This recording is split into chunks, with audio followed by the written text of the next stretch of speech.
Yo, what's up mga ka-treasure? It's been a week nung nagpunta tayo dito sa Javi Fest event sa Cubao. It happened April 25th. So let's check the recap. Let's go. So this event ay hosted ng Game Changer. And for me, ito ay event na talagang napaka-successful. Kasi naman napakaraming nag-participate.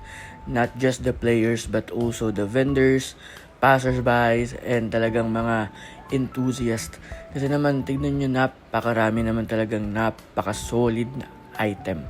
From collectibles, mga anek-anek, and yung main highlight, talagang mga trading card games, mostly Magic the Gathering. So, talagang pagpunta ko dito, I was really happy. Kasi ang ganda niyang event for like a player, enthusiast, collector like myself.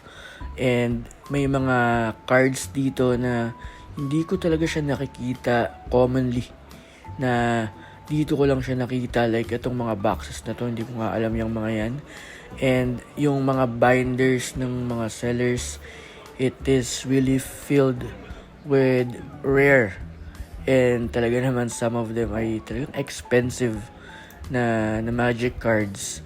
So, nagbenta rin tayo dito para may pangdagdag tayo ng pambili ng pyesa.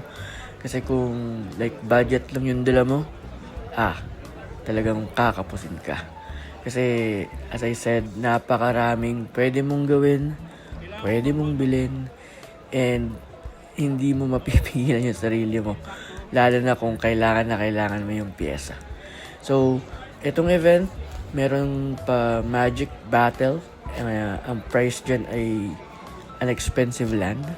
So, hopefully next time makasali tayo. And sana Commander format. Kasi, I think ito ay ibang format eh.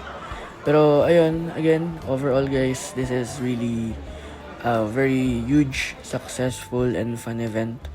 Hopefully, masundan agad para makapag-ikot, makabili, and makakita ulit tayo ng mga different kinds of card games, cards, and really rare collectibles. So congratulations again, Game Changer, for having this successful event. Hope to see you again soon.